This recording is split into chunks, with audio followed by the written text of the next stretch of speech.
एक बार महाराज युधिष्ठिर ने बड़े विधि विधान और उत्साह के साथ एक भव्य महायज्ञ का आयोजन किया। इस यज्ञ में दूर दूर से राजा महाराजा, विद्वान, मुनि और आम लोग शामिल हुए। यज्ञ का वातावरण बहुत पवित्र और भव्य था। यज्ञ कुंड से उठता धुआं और वेद मंत्रों की गूंज हर किसी के मन को शांति और आनंद प्रदान कर रही थी। यज्ञ के अंतिम चरण में दूध और घी से आहुति दी गई। सभी की आंखें आकाश की ओर थीं, क्योंकि यज्ञ की सफलता का संकेत तब मिलता था जब आकाश से घंटियों की मधुर ध्वनि सुनाई देती थी। लेकिन इस बार सबकी प्रतीक्षा व्यर्थ गई। घंटियों की ध्वनि सुनाई नहीं दी। यह देखकर युधिष्ठिर बहुत चिंतित हो गए। वे सोचने लगे कि इतनी विधि विधान और श्रद्धा से यज्ञ किया गया, फिर भी यज्ञ अपूर्ण क्यों रह गया। उनके मन में कई प्रश्न उठने लगे। क्या किसी नियम का उल्लंघन हुआ है? क्या किसी देवता का अनादर हो गया है? इस चिंता से ग्रस्त होकर युधिष्ठिर ने भगवान श्री कृष्ण से मार्गदर्शन मांगा। श्री कृष्ण, जो यज्ञ में उपस्थित थे, ने मुस्कुराते हुए युधिष्ठिर को सांत्वना दी और कहा, धर्मराज, यज्ञ में कोई कमी नहीं है, लेकिन यज्ञ की पूर्णता के लिए सिर्फ विधि विधान ही नहीं, बल्कि सच्चे हृदय से किए गए कर्मों की भी आवश्यकता होती है। युधिष्ठिर ने आश्चर्यचकित होकर पूछा, भगवान, फिर यज्ञ अपूर्ण क्यों रहा? श्री कृष्ण ने उत्तर दिया, किसी भूखे, सच्चे और निश्चल व्यक्ति को भोजन कराना ही यज्ञ की सच्ची पूर्णता है।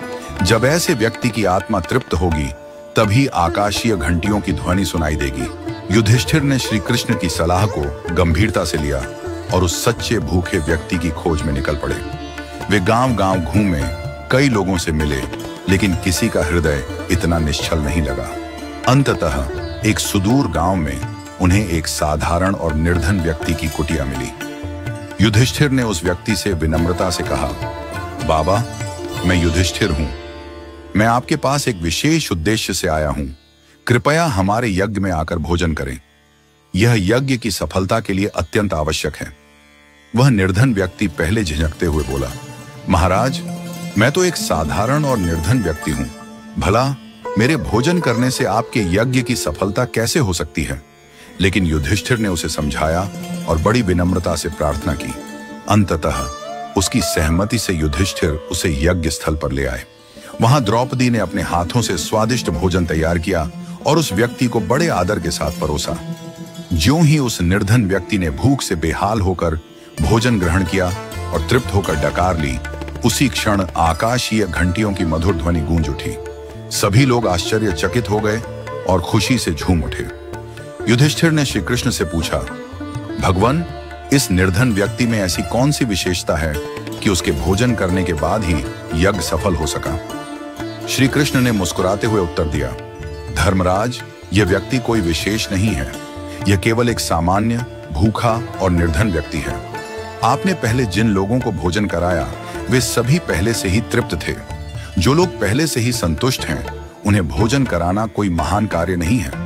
लेकिन जो लोग वास्तव में भूखे और अतृप्त हैं, उनकी आत्मा को संतोष देना ही सबसे बड़ा यज्ञ है। यही सच्ची आहुति है। जब आपने इस भूखे व्यक्ति को भोजन कराया, तभी देवता प्रसन्न हुए और घंटियों की ध्वनि गूंजी।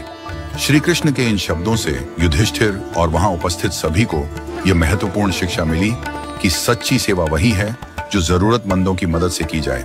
केवल विधि विधान नहीं, बल्कि सच्चे हृदय से किए गए कर्म ही किसी यज्ञ की सच्ची सफलता का आधार होते हैं।